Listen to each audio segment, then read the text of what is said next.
Bonsoir à tous et merci de nous rejoindre pour BBC Info. Voici les titres. Dans un discours à la nation, le président camerounais Paul Biya évoque pour la première fois la crise du coronavirus dans son pays. Le Cameroun qui compte plus de 3500 cas de Covid-19.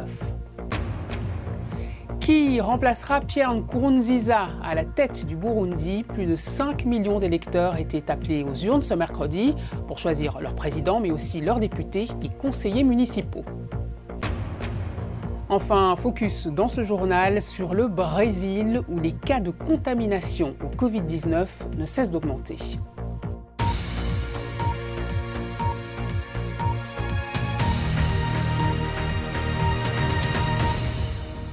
L'actualité de ce mercredi est bien sûr dominée par la pandémie de coronavirus, le Covid-19, la Covid-19 qui continue de se propager. En Afrique, plus de 91 000 cas ont été enregistrés. La RDC connaît un pic de contamination. D'après les derniers chiffres du ministère de la Santé, le pays a enregistré plus de 100 cas en un seul jour. Ce pic concerne deux provinces, Kinshasa et le Congo central. Le pays voisin, le Rwanda, déploie des robots dans ses centres de traitement pour limiter l'exposition du corps médical au virus. Ces robots intelligents peuvent livrer de la nourriture et des médicaments aux patients. Un peu plus loin, au Cameroun, le président Paul Biya s'est exprimé pour la première fois sur la pandémie du coronavirus dans son pays. Le président camerounais a exhorté les citoyens à respecter les mesures prises par le gouvernement. Écoutez. Notre système de santé est mobilisé pour combattre cette grave maladie. Il est impératif que les consignes qui ont été données, port de masque, distanciation physique, lavage fréquent des mains, soient scrupuleusement respectées. Il y va de la santé de tous et de chacun. Analysons ce discours de Paul Biya avec notre correspondant au Cameroun, Guy-Marie Bandolo. Guy, alors le premier cas de Covid-19 avait été identifié au Cameroun le 5 mars. Le pays compte aujourd'hui plus de 3500 cas. Et jusqu'à hier, eh bien, le président Paul Biya ne s'était pas exprimé. Alors quelle est la réaction de l'opinion publique et notamment de l'opposition? Alors, Léon, ici au Cameroun, le discours du président Paul Biya était très attendu, effectivement, comme vous venez de le dire. Et étant donné que ça faisait plus de 2 mois déjà qu'il n'avait pas pris publiquement la parole, notamment à travers les médias. Alors, il faut dire que pendant qu'il était en train de dire son discours, son principal opposant, à savoir M.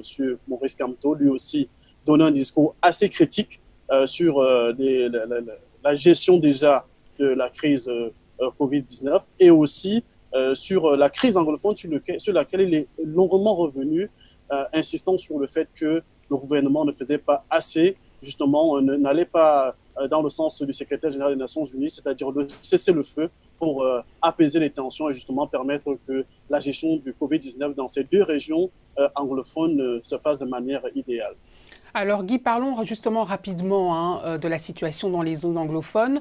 Il faut préciser que Paul Biya s'exprimait à l'occasion de la fête nationale, donc le 20 mai, une date qui marque la réunification du Cameroun anglophone et francophone.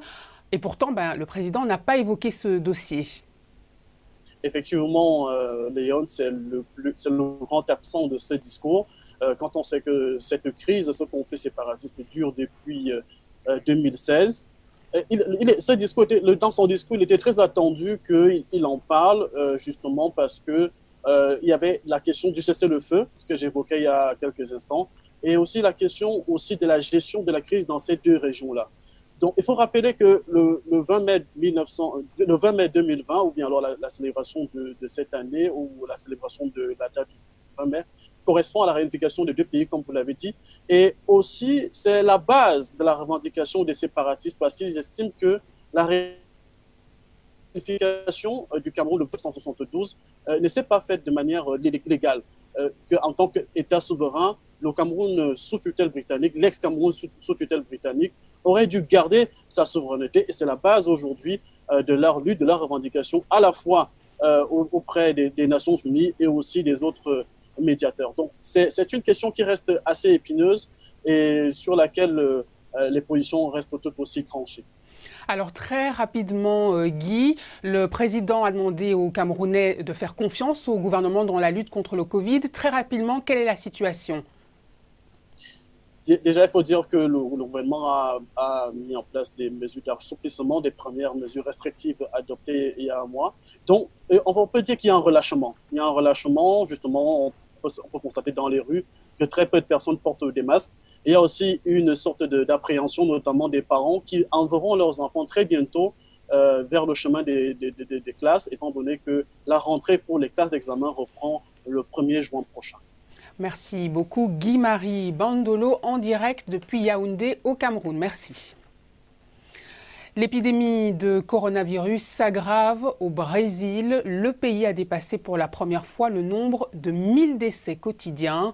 Vous le voyez sur cette courbe, le nombre de morts journaliers ne cesse de grimper et pourtant, le président Jair Bolsonaro minimise toujours l'épidémie. Les détails avec Olivier Weber. Des rangées de tombes dans la plus grande ville du Brésil, São Paulo. Elles ont été creusées pour enterrer l'afflux de victimes du coronavirus.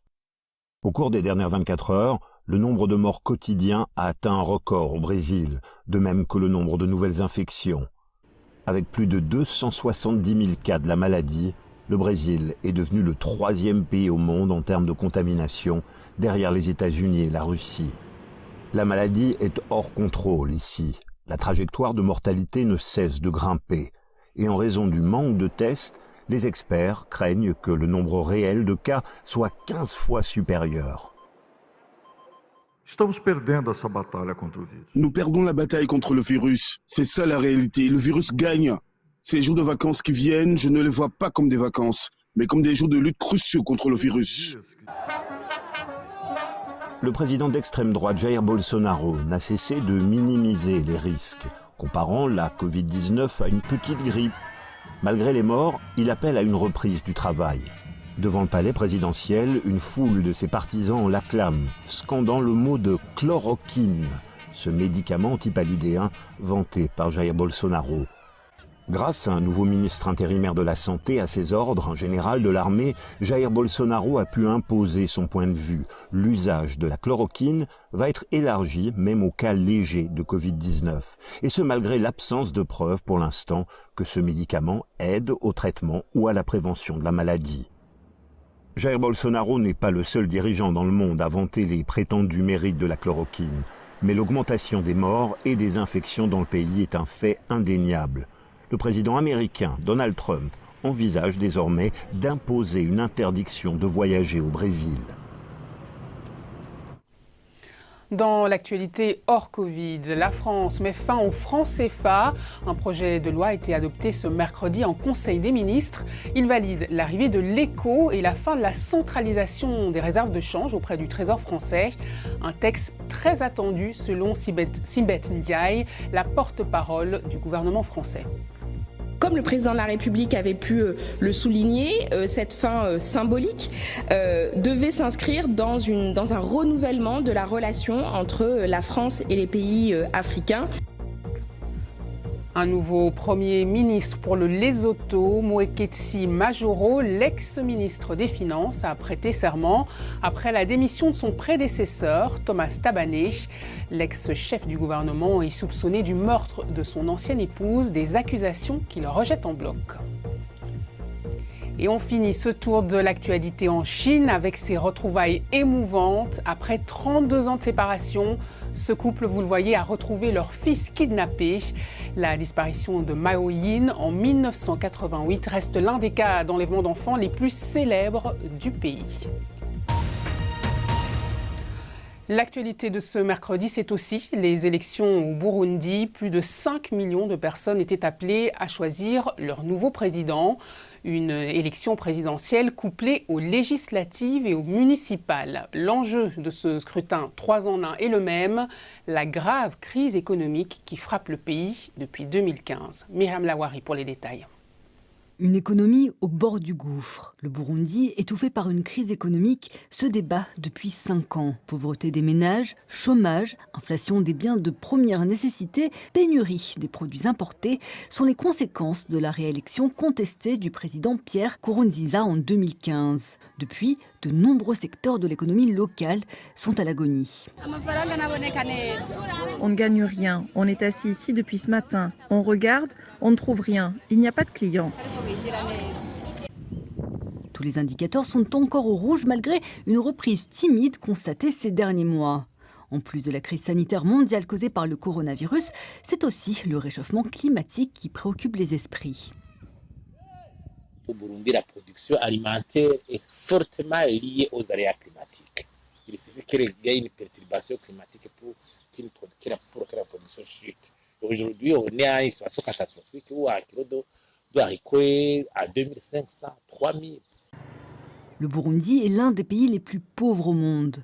Selon la Banque mondiale, 75% de la population vit en dessous du seuil de pauvreté. C'est 10% de plus comparé à 2005, lors de l'arrivée au pouvoir de Pierre Nkurunziza.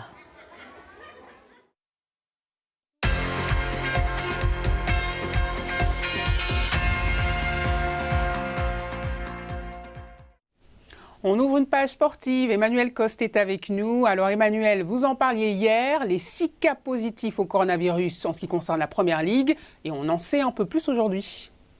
Oui, tout à fait, Léon. Alors, il s'agit d'un joueur et de 2 membres du staff technique du club de Watford. Watford, dont le capitaine Troy Deeney, on s'en souvient, on en avait parlé hier, refuse d'aller à l'entraînement pour ne pas faire courir beaucoup plus de risques nécessaires à sa famille, surtout qu'il a un jeune enfant de 5 mois qui a des troubles respiratoires. Donc, c'est 3 personnes du côté de Watford. Et puis, Ian Won, qui est l'adjoint de Sean Dyche, le manager de Burnley. On ne connaît pas l'identité des 2 autres personnes. Je vous rappelle qu'hier, donc, on avait annoncé 6 cas positifs parmi les 748 tests effectués dimanche et lundi dans 19 clubs de la Première Ligue. Seul Norwich City, avec un petit peu de retard, a effectué ses tests hier.